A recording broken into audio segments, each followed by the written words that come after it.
Buenas tardes. Pues ayer nos quedamos, ya por último, el tercer sonido normal, que es la desaparición de la matidez hepática. Y pues esto se debe básicamente a que pues va a haber una existencia de contenido aéreo en lo que es la cavidad peritoneal, que pues se conoce como signo de Joubert. Bueno, aquí me faltó una T, pero es Joubert. Y pues esto puede orientarnos básicamente a lo que es sospechar de una perforación de víscera hueca, como lo puede ser en casos de una úlcera gastrodenal, diverticulitis también. Y pues esto se puede corroborar con una radiografía de abdomen en posición de pie, que pues, nos permita ver lo que es el aire por debajo de los diafragmas, que esto se conoce como neumoperitoneo. Y pues ahí en el esquema bueno, en la radiografía de la derecha, les puse una radiografía donde vemos pues el signo de Joubert.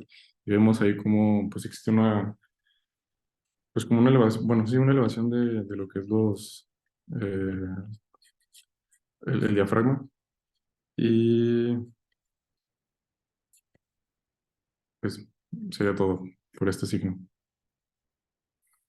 ¿Alguna pregunta?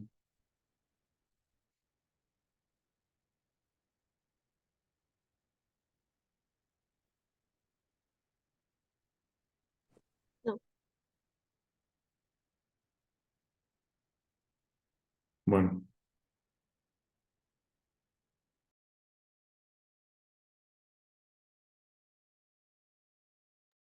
es un...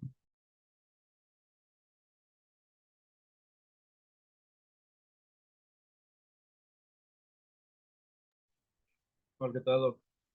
¿Le puedes dar a la diapositiva que sigue? Vamos a ver ocultación ahora. Ahí sí me escucho bien, ¿verdad? ¿O no? Te escuchas un poquito raro. ¿Ya me escuchan mejor? Yes. ¿Sí? Ah, ok. Bueno, pues vamos a ver por último ya la ocultación, que es el último punto a tratar ahora del examen físico. Vamos a ver que la ocultación pues, va a ser más que nada un examen físico que tenemos que realizar sí o sí con un estetoscopio. Antiguamente pues se realizaba este, el examinador tenía que pegar el oído al paciente, es decir, tenía que pegar su cabeza al pecho del paciente y tratar de escuchar.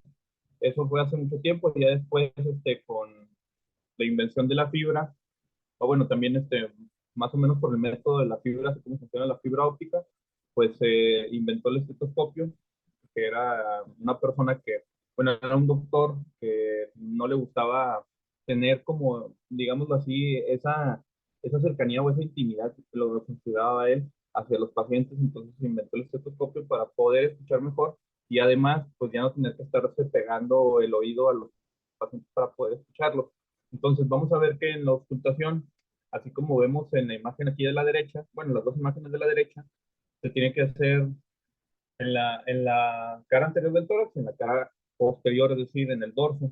Siempre lo vamos a hacer tanto en tórax como en dorso en forma de S, aunque también recuerdo que lo había dicho una vez la doctora de propedéutica que se podía hacer, prácticamente dijo, lo puedes hacer como sea, siempre y cuando vayas de arriba hacia abajo. Es decir, lo puedes hacer en zigzag, lo puedes hacer en forma de S, más que aquí pues es más fácil recordarlo en forma de S, o yo diría así como en forma de serpientes y escaleras, que va así de izquierda a derecha abajo y así de nuevo, ¿no? Va a la inversa. Entonces vamos a ver, le puedes dar a la siguiente, por favor.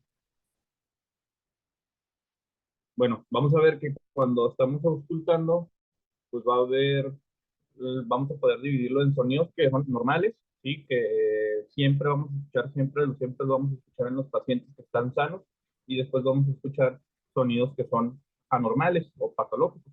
Entonces, ahorita lo que vamos a poder escuchar son tres tipos de sonidos normales, ¿sí? ¿Cuáles son esos sonidos normales? El primer punto es la respiración laringotraqueal. Es decir, el soplo que va a corresponder con la respiración brónquica. ¿Y esto qué va a hacer, qué va a significar o qué va a hacer? Pues en sí va a ser el sonido que hacen las grandes vías cuando nosotros estamos respirando, ¿sí?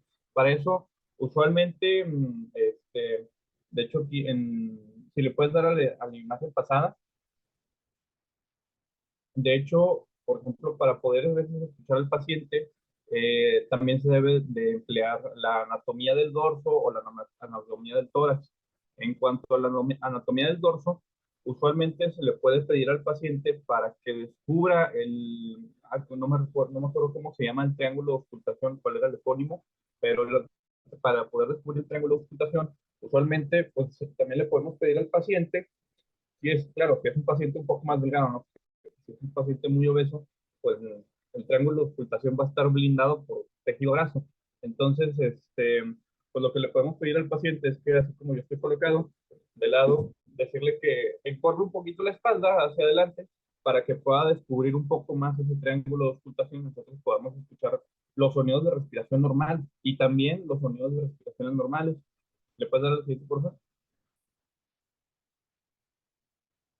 Ahora, como ya lo vimos en otorrino, hay que recordar que en los sonidos iniciales, o bueno, el flujo que tiene el aire cuando empezamos a respirar es un flujo turbulento, y entonces este sonido va a corresponder con un flujo turbulento del aire que después va a pasar a un flujo laminar, es decir, un flujo que quizás no vaya a hacer tanto ruido como al inicio, ¿va? Perdón. Luego después vamos a tener el murmullo vesicular. ¿Y este qué va a significar o qué va a ser? Pues este sonido va a ser reconocible en toda la totalidad del pulmón. Es decir, que si yo estoy escuchando al paciente este, en el segmento apical del pulmón, pues lo voy a escuchar. Si estoy auscultando al paciente en el segmento que corresponda más distal, ¿sí?, al paciente, pues también lo voy a seguir escuchando, ¿sí? ¿Y esto en dónde se va a escuchar mejor? Pues en las infraescapulares. ¿Y dónde se escucha todavía mejor? Pues podría ser en el triángulo de auscultación. Por eso es que se le pide al paciente que haga esto, pero pues yo, por ejemplo, he ido muchas veces a consultas y pues no, nunca te lo pide. Es raro, solamente una vez me lo han pedido, así como que si puedes encorvarte un poquito, y pues ya cuando, recuerdo que eso fue cuando yo todavía no entraba a la carrera, y hasta después cuando volví a leer ese tema, pues fue cuando me di cuenta, esa vez que me pidió que me encorvara un poco, era para poder descubrir el triángulo de ocultación y que pudiera escuchar mejor. Pero pues también creo que depende, así como que, no, depende de la calidad de oído, porque por ejemplo, yo mismo me he querido ocultar y como estoy un poco sordo, pues en realidad necesito que haya mucho silencio y hasta incluso tengo que prestar mucha atención a los sonidos respiratorios porque no logro escucharlo bien, pero pues también depende del examinador. Esos son factores que dependen del examinador. Entonces, con el murmullo vesicular, pues también lo vamos a poder escuchar, sobre todo en la región axilar y en los dos primeros espacios intercostales, ¿sí? También, pues ya les dije, en las infraescapulares los vamos a poder escuchar, y en el tercer punto, que es en el de la respiración broncovesicular, pues ahí vamos a ver que va a estar hecho por los dos ruidos anteriores, es decir, va a ser como la suma del soplo y va a ser la suma del murmullo vesicular, ¿sí? Entonces, ¿esto dónde va a corresponder? Pues en la bifurcación de la tráquea, ¿sí? En la bifurcación de la tráquea es donde se va a poder escuchar todavía más. Y topográficamente, ¿dónde nosotros vamos a poder escucharlo? Pues en el maniubro del esternón. Y aquí en la imagen de la derecha, donde dice, es de hecho, ahí está.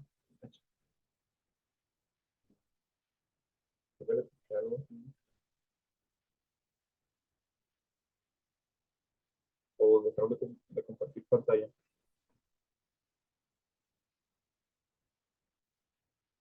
¿Dejaron de compartir pantalla?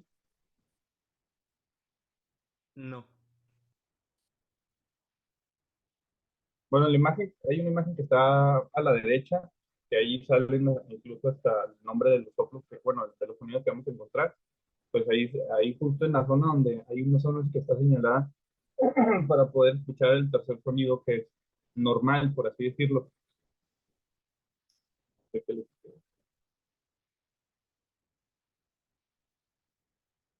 Ah, ya. Sí, bueno, entonces vamos a poder escuchar esos sonidos. De hecho, pues les digo, se pueden escuchar en la cara anterior y en la cara posterior, en el dorso y en el tórax, propiamente dicho. ¿Sí? ¿Le puedes dar a la siguiente, por favor? Bueno, ahí vamos a ver unos videos. Bueno, vamos a ver un video en el que se escuchan los sonidos, tal cual.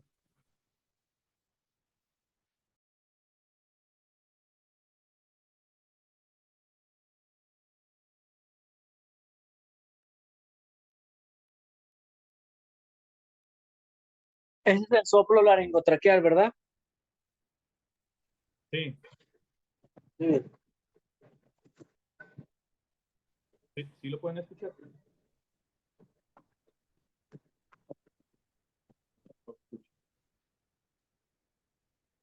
No se escucha.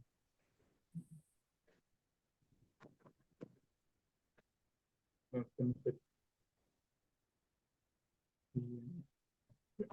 Sí, ahí no escucharás bien. Bueno, pues déjenles paso el video por WhatsApp para que lo ¿No se tengamos todos, ¿no? escuchó? ¿Ah? No, creo que no, pero a ver, vamos a checar de nuevo. Un momentito. Ahí Ya, está. Ya está. sí, ahora se me cayó.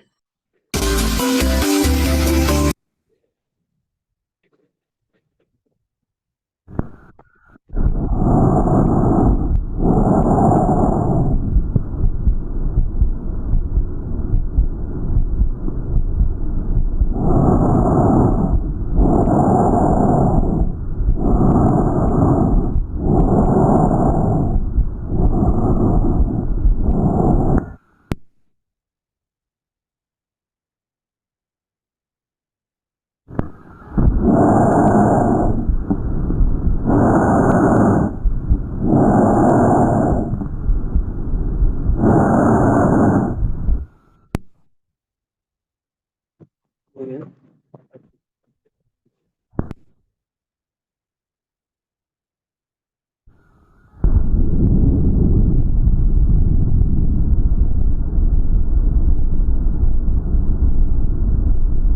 ¿Sí alcanzan a percibir las diferencias de tonalidades?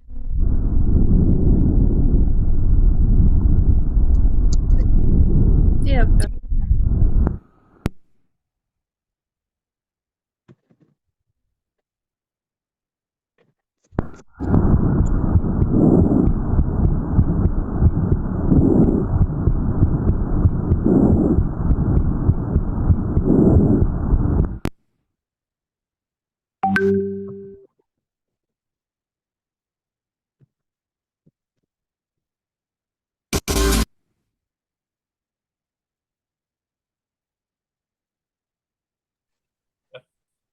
Bueno, ahí vimos, bueno, podemos escuchar cómo son los sonidos normales. Usualmente, pues, cuando escuchemos a un paciente, siempre esperaremos ver que esté sano, que no tengan ninguna patología.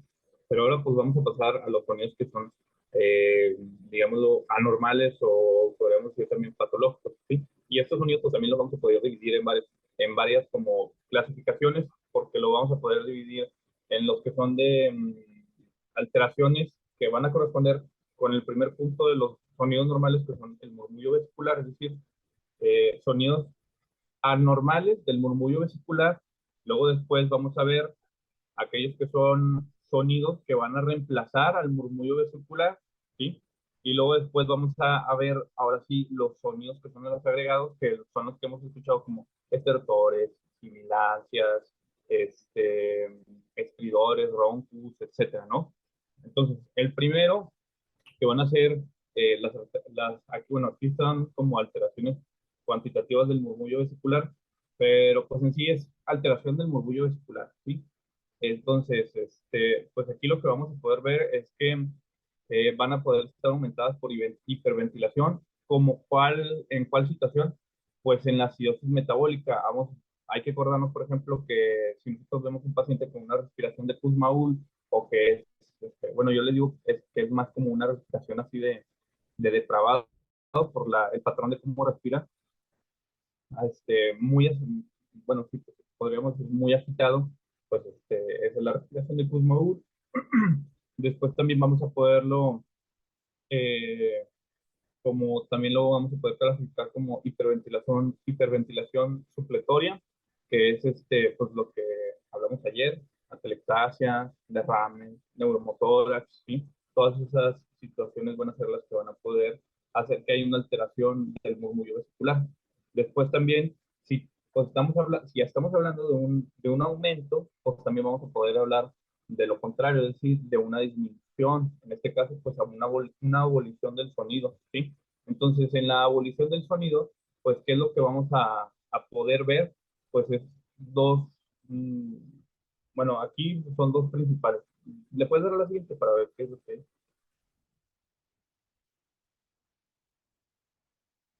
Ah, ok, no, entonces regreso.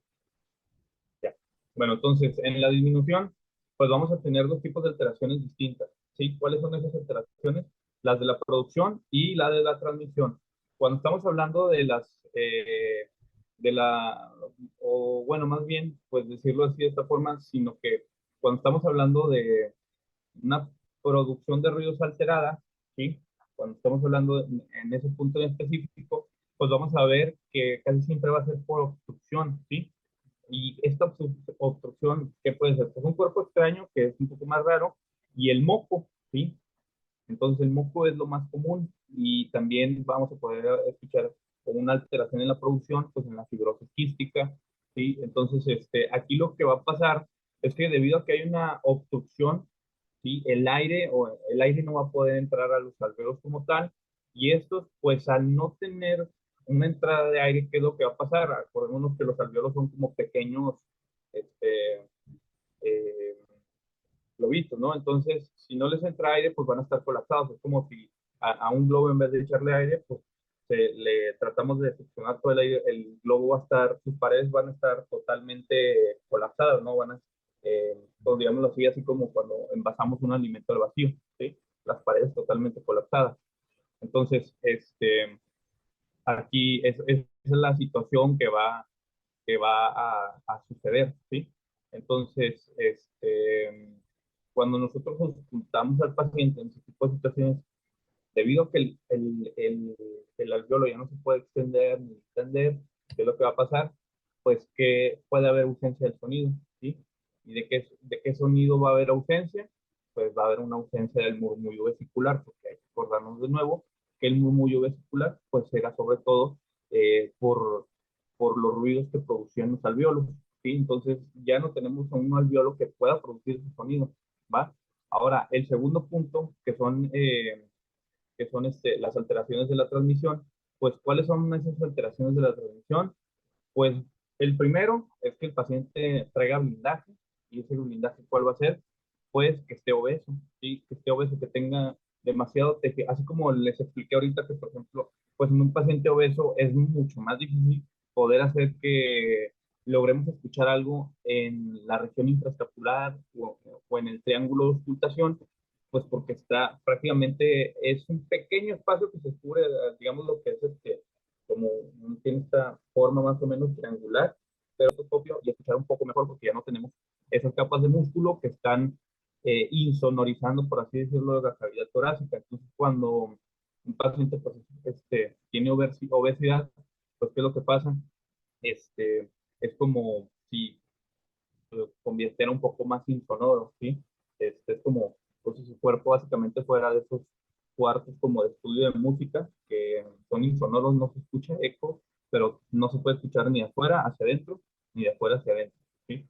Entonces, es lo que pasa con la obesidad. Y el segundo, pues obviamente los derrames y el neumotórax, ¿sí? Y el neumotórax, pues el derrame y el neumotórax, ¿por qué? O sea, ¿por qué va a suceder con el derrame y el neumotórax?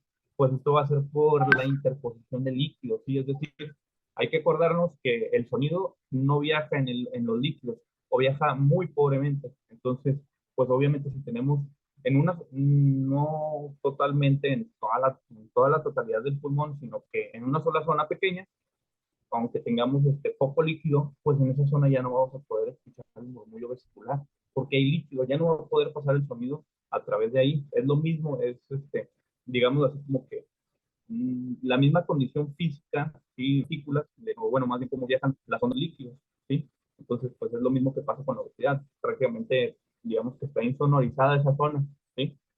Ahora, ¿le puedes dar a la siguiente, por favor? Pues como ya habíamos visto, pues hay alteraciones del murmullo vesicular, pero pues también hay reemplazo del murmullo vesicular. ¿Y esto cómo es el reemplazo del murmullo vesicular? Pues que lo vamos a poder dividir, o bueno, siempre que estemos hablando de reemplazo del murmullo vesicular, le vamos a llamar soplo sí o sí. Y de soplos hay de tres tipos, ¿sí? El soplo de respiración, el soplo o respiración laringotraqueal, ¿sí? Luego el soplo que va a ser el cavitario o afónico y después vamos a tener el soplo pleural, ¿ok? Entonces, o respiración laringotraqueal, que es este primer punto que tenemos aquí, pues de lo que vamos a estar hablando es que usualmente pues va a ser, lo podemos escuchar en el parénquima, ¿sí? Siempre lo vamos a poder escuchar en algunas zonas del parénquima y esto va a poder tener como un sonido que es similar, por así decirlo, al sonido que normalmente podemos escuchar en la respiración laringotraqueal. Sí, es decir, es un sonido que es con mayor intensidad que de lo normal que esperaríamos en esa zona en específico. ¿Sí? También creo que tiene otro nombre. Sí, un soplo tubario, ¿sí? Y pues vamos a poder escucharlo usualmente en síndromes de condensación, ¿sí? Como cuáles síndromes de condensación, así como las imágenes radiológicas que mandó el doctor el día de ayer, pues en las neumonías, ¿sí? En las neumonías hay condensación, de hecho es una de las características radiológicas de las neumonías, que presenten condensaciones, ¿sí? Entonces, aquí, pues, ¿por qué va a pasar esto? Pues porque los alvéolos se van a convertir en una alberca, ¿sí? ¿Por qué? Porque se van a empezar a llenar de líquidos, se van a empezar a llenar de exudado, se van a empezar a llenar de moco y este llenado aún no llega al punto en el que para el alvéolo le sea imposible hacer un intercambio de gases. Entonces, digamos que está como que en un nivel intermedio entre poder intercambiar gases, pero ya tener demasiado líquido, ¿sí? Que no debería debería de haber muy poco para poder mantener una tensión superficial óptima.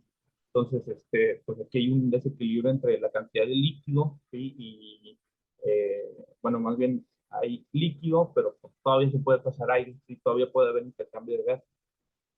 Entonces, pues esto es lo que, esta pequeña cantidad de aire que todavía hay en los alvéolos es la que nos va a permitir escuchar ese sonido. Después, bueno, le puedes dar ahí el video por sí.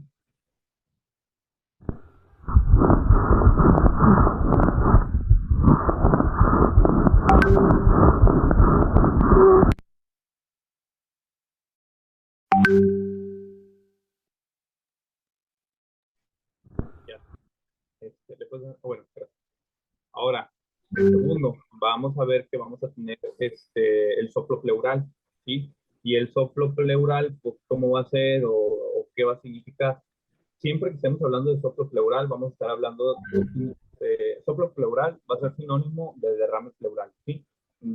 Asociémoslo con el nombre, ¿sí? Pleura, soplo, soplo pleural es igual a derrame pleural, ¿sí? Esa es la condición que va a hacer que se pueda presentar este tipo de soplo. Y ahora, ¿qué es lo que va a suceder? Que ese soplo es más o menos similar a como se escucha un soplo tubario, que era el primer soplo que escuchamos, pero hagan de cuenta que es como si lo escucháramos con menos volumen, ¿sí? Apenas perceptible, o bueno, depende del examinador, ¿no? Les digo de nuevo, pero es eh, este, un poco más tenue el sonido. Entonces, este sonido también tiene otra característica y es que lo vamos a poder eh, escuchar solamente en la expiración.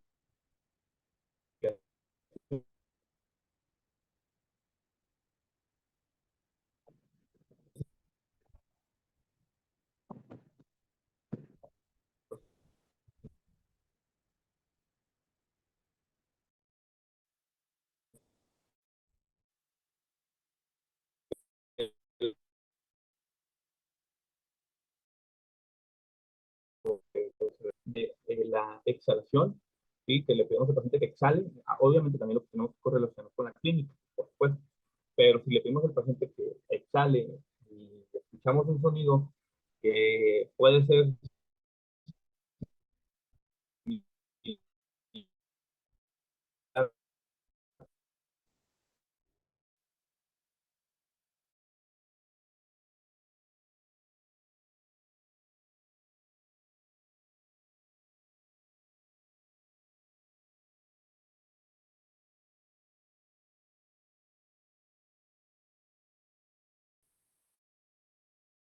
una explicación. Y pues podemos, de qué se trata o cuál es la causa de este soplo cavitario, pues de que hay una cavidad, ¿sí? Y esta cavidad, ¿qué es lo que va a tener? Una cavidad vacía. De nuevo, así por ejemplo como las imágenes radiológicas que mandó el doctor, que había cavidades, o no me acuerdo si eran quistes o qué tenían. No, tenían necrosis, algo así, ¿no, doc? ¿Eh? La imagen de la radiografía que envió ayer, doc, que era un paciente con neumonía, Ah, también sí, tenía es que había una de neumonía y una de derrame. ¿Cuál? la de Y neumonía. sí, sí. Sí, Hice una esa era, ¿Mandé? no, no, diga, doc, diga. Ah, esa era una imagen de neumonía, una neumonía en lobar. Y la de abajo era era un derrame pleural. Si se fijaban, tenía el signo del menisco, ¿verdad? De aquí el soplo cavitario, pues se va a escuchar como si una botella soplara. Este, pero la condición es que tiene que haber una caverna cerca de un bronquio, güey, para que tú lo alcances a percibir, y esa caverna debe estar pegada a la pleura visceral para que tú la puedas escuchar. Si está muy dentro del pulmón, no vas a alcanzar a percibir el soplo cavitario, ¿de acuerdo? ¿Sí? Se escucha así como si Entonces, pasara es una botella como, más fuerte, un poquito más fuerte que el soplo anfórico, pero un poquito más fuerte, así se escucha un poquito más fuerte que el soplo anfórico, ¿sí? entonces, pues puede decirlo que necesitaba, como que pide varios requisitos para poder Sí, necesita escuchar estar ese pegada a la pared, soplo. pegado a un bronquio y cierto tamaño un poquito grande para que no alcancemos a distinguir, ¿sí? Yo, Eso no lo sé he si alguien más. escuchado en los pacientes que tienen, por ejemplo, neumonías, así como la paciente que le enseñé en la radiografía. Ella tenía un soplo cavitario, pues porque tenía si se fijaron, una consolidación, pero estaba cavitada, ¿verdad? No sé si fijaron que se veía radiolúcida en el centro, ¿sí? Ahí estaba cerca de la pared. Tiene que estar esa condición, tiene que tener un tamaño, debe estar cerca de la pared y pegado a un bronquio para que ustedes la alcancen a auscultar, ¿verdad? A lo mejor va a pasar desapercibida como si fueran unos estertores nada más, pero si ustedes ponen más atención, va a ver que es como se escucha así como una botella, pero más fuerte. Cuando el paciente inspira, se siente como se ausculta ese ruido más grave que en el soplo anfórico, ¿verdad? ¿Sí? Y el otro, pues es un poco más, menor intensidad que el soplo anfórico. Entonces, el menor intensidad del soplo pleural, mayor intensidad del soplo cavernoso o el soplo cavitario, ¿verdad?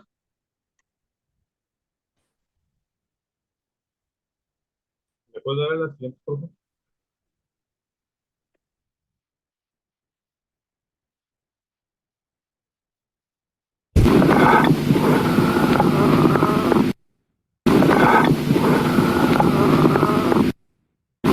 ¿Ese cuál sería?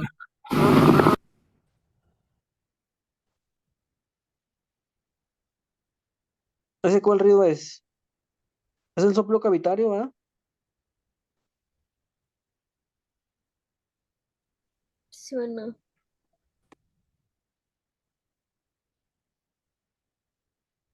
Bueno, ¿O no sé si se pasó la diapo, que yo estoy viendo todavía lo mismo. Se ve nada más así como que el sonido de Mm, más, pero no se mueve la diapositiva, solo que mi compu está trabada, pero no creo es nueva. ya, ya, y ya se movió. Bueno, Entonces, ahora vamos a pasar al tercer punto, que son pues, los sonidos agregados, que es de los que más hemos escuchado hablar durante toda la carrera. Y si nosotros escuchamos estos sonidos, va a ser sinónimo de patología subyacente, ¿sí? El primer sonido que vamos a estar hablando ahorita va a ser de la sibilancia, que en inglés pues, también se les puede decir wheezing, o también tienen otro nombre que es el ronco, ¿sí? Estos, pues ya hemos visto que, bueno, vamos a ver que están sumamente relacionados con una obstrucción de la vía bronquial, y esta obstrucción, como ya habíamos visto anteriormente, pues puede ser por secreciones, puede ser por espasmos, puede ser por edema, ¿sí? Todas las situaciones que vayan a evitar que el aire pueda llegar hacia su destino, ¿sí? Es decir, una obstrucción. Y estos sonidos, ¿qué es lo que va a pasar? Hagan de cuenta, por ejemplo, cuando hay una obstrucción por ejemplo, por moco, la vía, por aquí, la vía no va a estar totalmente obstruida, ¿sí? No va a estar totalmente parcial, va a estar totalmente obstruida, sino que en algunos casos puede que esté parcialmente obstruida, aquí, por ejemplo, aquí, no sé si vean mi mano, pues en el circulito pues se puede ver más o menos la mitad de la luz, ¿no? Entonces, por esa vía es por donde va a poder entrar el aire, pero ¿qué es lo que pasa? En este punto de la vía aérea, el aire se supone que era de flujo laminar, pero ¿qué sucede cuando hay una obstrucción de ese tipo? Pues que el aire se va a empezar a convertir en un aire con un flujo que va a ser turbulento, ¿sí? Y este flujo turbulento pues va a ser el que va a provocar que nosotros podamos escuchar este tipo de sonidos, ¿sí? Usualmente pues también lo podemos describir como que las paredes vibran, ¿no? Pero pues yo lo asocio más a que el aire se puede convertir bueno, más bien el flujo del aire se puede convertir en un flujo turbulento en vez de un flujo laminar, que es poco sonoro, ¿sí? Ahora también, pues esto lo que vamos a poder, una característica especial de las sibilancias, pues es que los vamos a poder escuchar tanto en la inspiración como en la expiración. ¿En qué condición es muy común que lo podamos escuchar, las sibilancias? Pues en el asma, ¿no? No sé si, yo creo que todos hemos escuchado alguna vez un paciente con asma, cómo respira, así, ¿no? Tanto en la inspiración, bueno, no sé si me escuchan, ¿no? Que como que respira y como, como si silbara, ¿no? Cuando está inhalando el aire y cuando exhala, otra vez está como silbando, ¿no? Así como el pingüinito de Toy Story, pues en la inspiración y en la expiración se van a escuchar. Y pues les digo, por ejemplo, pues por espasmo, pues va a ser eh, asma, ¿no? Por moco, pues quizás por alguna situación alérgica, ¿sí? O también infección. Y pues por edema, neumotórax, ¿va? Entonces, esas son las condiciones que vamos a poder encontrar eh, en cuanto a las sibilancias o ronquidos, ¿sí? Ahora vamos a ver también que las sibilancias vamos a poder escucharlos en todos los campos pulmonares, ¿sí? Porque esta es una situación que puede ser generalizada en el pulmón, ¿sí? Y cuando encontramos sibilancias que varían, ¿sí? O sea, que no es la misma sibilancia cuando yo estoy escuchando al paciente en el pulmón derecho que en el pulmón izquierdo, vamos a hablar que vamos a estar hablando de una sibilancia polifónica. ¿Por qué? Porque el sonido no es similar en estas regiones, ¿sí? Se va a escuchar, puede que se escuche un poco más la sibilancia en el campo pulmonar o en la región axilar que en la región de la línea paraxilar, ¿sí? Entonces, pues eso es una sibilancia que, digámoslo, que es polifónica, ¿no? Y pues también vamos a poder hablar también de una sibilancia que es monofónica, es decir, que es aislada, ¿sí? Que solamente se encuentra en una área en específica del pulmón cuando estamos auscultando al paciente, ¿no? Si, por ejemplo, me auscultan aquí y escuchan sibilancia, pero acá me auscultan y ya no se escucha, pues vamos a estar hablando entonces de una sibilancia monofónica o aislada, ¿va? Y esto, pues, ¿por qué puede ser? Por un cuerpo extraño. Siempre va a ser por cuerpos extraños o por tumefacciones.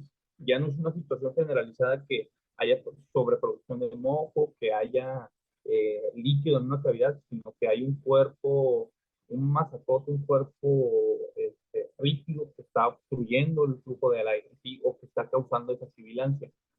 En cuanto a las sibilancias, pues yo les digo que no le digo que es como una obstrucción total, porque no se podría escuchar la sibilancia, sino que es como si automáticamente la vía respiratoria en alguna parte se convirtiera en un silbato, es decir, que estuviera obstruida casi toda su luz, excepto una pequeña parte, y es como cuando silbamos, ¿no? Cuando silbamos, pues no silbamos con la boca totalmente abierta, sino que lo hacemos. Hay algunas personas pues, que meten el dedo y chiflan, ¿no? Pero, pues, por ejemplo, yo puedo silbar solamente de esta forma. Y se fijan que disminuyo la luz y esa disminución de la luz es la que me permite hacer ese sonido de silbato, ¿sí? Ahora, ¿le puedes dar a la siguiente, por favor? Bueno, los ruidos agregados, ¿puedes traer y reproducir el video?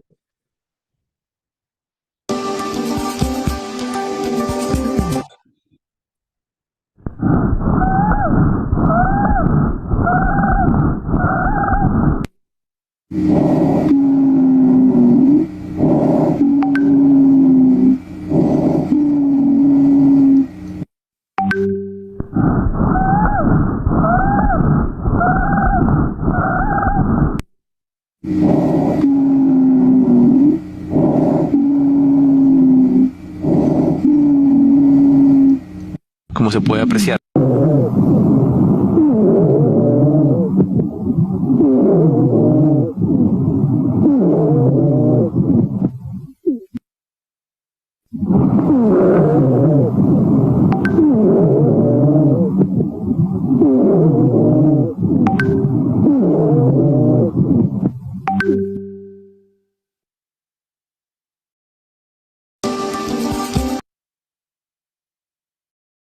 Miren, de las sibilancias, ahí sí se fijaron, hay dos tipos. Hay las monofónicas y las polifónicas. Las polifónicas aparecen en las crisis de asma, pero las monofónicas son sibilancias muy localizadas a un bronquio segmentario. ¿Cómo se van a dar cuenta? Pues a la hora de escuchar ambos hemitórax, las sibilancias polifónicas van a estar presentes. En cambio, en las otras, si ustedes escuchan, las sibilancias solamente van a estar en un hemitórax. Entonces, ya ahí, si las sibilancias se producen por una disminución de la conducción del aire por aumento de la resistencia de la vía aérea, ¿a alguien se le ocurre por qué pudiera haber una sibilancia monofónica? Monofónica.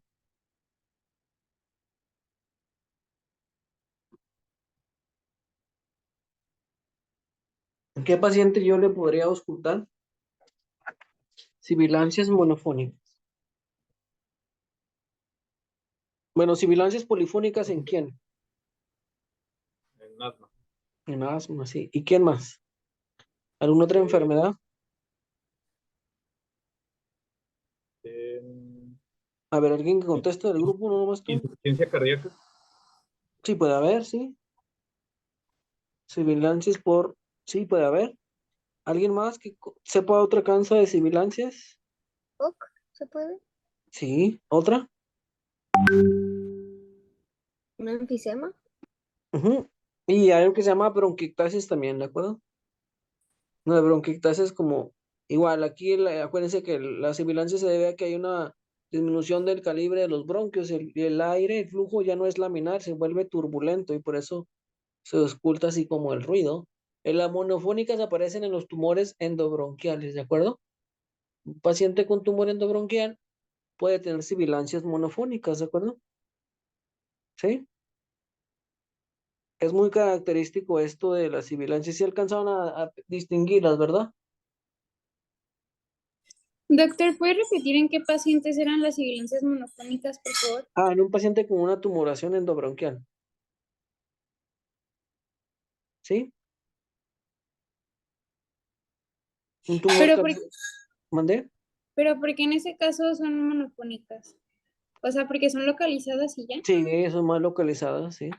Ah, ok. Acá son polifónicas porque hay obstrucción de las vías de pequeño calibre y son muy localizadas a un hemitórax, ¿de acuerdo? ¿Sí?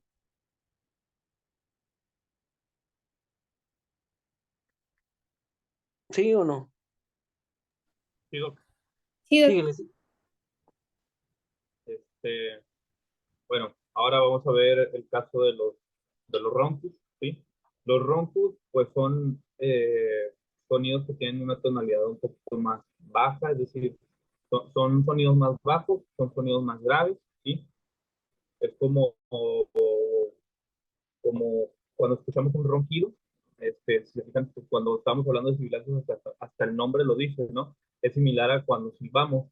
Y en el ronco, pues es similar a cuando roncamos. Y el sonido es similar a un ronquido. Entonces, ¿qué es lo que pasa con el ronco? Pues que puede estar causado, eh, bueno, más bien eh,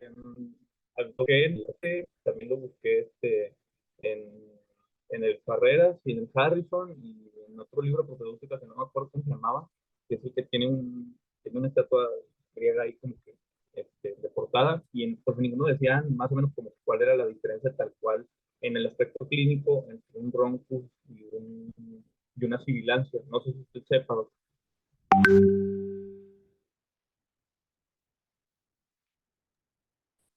Entre sibilancia y Y este roncus, y roncus, la diferencia entre sibilancia y roncus. sí. Ah, pues mira, Ujú, sí, pero la diferencia clínica, clínica. sí. Ah, bueno, las sibilancias habla más de obstrucción y aquí habla, un poco más de daño intersticial, el roncus, esa es la diferencia clínica, ¿sí? Por eso se confunde con los estertores de bulbo. Imagínense que en la sibilancia es, más en los bronquios, ya sea de pequeño, de gran calibre o de mediano calibre, pero el roncus es más en algo intersticial, ¿de acuerdo? Ahí aparecen más los roncus. Pero pues sí, la verdad son muy difíciles de distinguir. Nada más lo que dice aquí es tonalidad más baja y grave, un poco más, no tan aguda como el otro. No tan, la tonalidad es un poquito más baja, pero la sibilancia es más alta y más aguda, si se fijan. Sí está muy característico el ruido, se distingue fácilmente. La sibilancia es prácticamente un silbido así, psh, así se escucha muy, muy claro. Y en pues se confunde con estertores en burbuja. Sí, porque el daño no es tanto en los bronquios, es más a nivel del intersticio, ¿de acuerdo? Es entre la unión del intersticio y el bronquio terminal, por eso dicen estertores de burbuja. Imagínense que a nivel del intersticio hay un bronquio terminal, en ese nivel donde se va a estar dando el daño, ¿de acuerdo? Y en la sibilancia es más en los bronquios terminales, bronquiolos, a cualquier nivel, ¿de acuerdo? Bronquios centrales también un poquillo, cuando son monofónicas, ¿de acuerdo? Y, por ejemplo, Digo, el cornaje es importante saber si aparece en la inspiración o en la expiración, pues porque eso nos va a hablar de la severidad o del tipo de ruido a donde vamos a dirigir nuestro diagnóstico, ¿verdad? Sí. Doc, ¿qué importancia tiene que sea en inspiración, expiración el cornaje? Por ejemplo, si escuchas en la inspiración las sibilancias, habla de que hay la obstrucción es más severa, ¿de acuerdo? Si ya no escucha las sibilancias, pues ya eso ya es más grave, ¿verdad? Porque quiere decir que el pulmón ya está todo obstruido y ya no entra ni sale el aire. Eso habla de un cuadro más grave, ¿de acuerdo? ¿Sí? Digo, Doctor, es- ¿puede repetir esto? Por favor. Ah, de cuando es en la inspiración y la expiración. Ah, ok. Sí, eso. Cuando Sí. hay, por ejemplo, las sibilancias, cuando tú las escuchas tanto la expiración como la expiración, habla de que el cuadro es más severo, ¿verdad? Está obstruido el paciente, la obstrucción es más severa. Y ya de ese punto ya pasamos a lo que se llama el silencio torácico, cuando ya no entra aire ni sale aire. Eso es importante, pues porque ahí ya la obstrucción es un poco más severa y pues tenemos que actuar de forma más rápida, ¿de acuerdo? digo, Sí, Sí, doctor. sí. muy bien. Doc, ¿quiere ya mañana le continuamos? Termina esta diapositiva ya. Sí, ok, bueno, Ahora vamos a terminar ya con el estridor, ¿sí? El estridor, pues bueno, tanto el coronaje como el estridor van a ser, digamos así, como una variación del ronfus. Lo que yo pensé cuando lo leí, cuando leí estos dos, es que dije, pues no los voy a poder escuchar, o es muy raro que los vaya a poder escuchar yo, porque pues, el ronfus dice que es es muy fácil de confundirlo, pues el coronaje y el estridor también lo van a hacer más, ¿no? Pero pues bueno, este sonido, así como lo dice tal cual la bibliografía, pues son sonidos que son de tonalidad similar, pero que van a ser un poco más altos, es decir, su, este, van a ser sus sonidos un poco más fuertes y pues van a ocurrir, a diferencia del cornaje, como dijo el doc, que tanto en la inspiración como en la expiración, estos van a ocurrir solamente en la inspiración y siempre van a estar acompañados de tiraje, ¿sí? De tiraje intercostal. Y estos, pues, ¿en cuáles se puede presentar? Pues en los niños que tienen una, ¿cómo se llama? Una obstrucción laríngea, ¿sí? Y ya es todo esto, ya, pues, le puedo dar lo siguiente. Bueno, ya después vamos a hablar. ¿Traes algún estridor laringio? Traigo el final, Ponlo para que traigo lo escuchen. recopilación de todos los sonidos.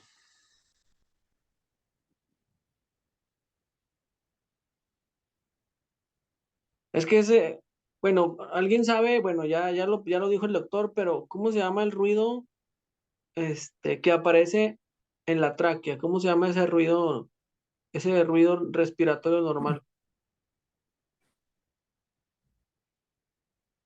A ver, Emma, ¿sí está ahí, Emma? ¿Era la respiración laringotraqueal? Sí, sí, exactamente, sí. Sí, muy bien. Ujú.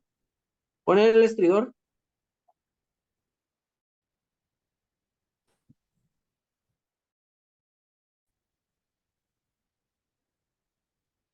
La verdad, sí, como lo trae el doctor, está muy bien, que trae la teoría, pero aparte trae los ruidos, ¿verdad? Se escucha Creo que muy no, padre. creo que no hay. Ahí está.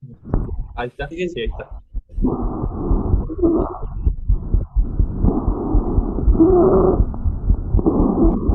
Y también es importante, si ustedes ocultan que hay este ruido tanto en la inspiración y la expiración, habla de una estenosis severa, ¿verdad? Mira, ponlo otra vez para que lo escuchen.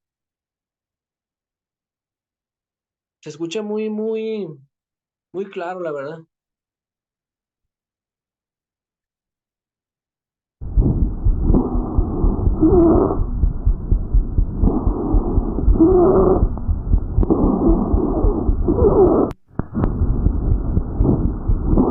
Muy bien.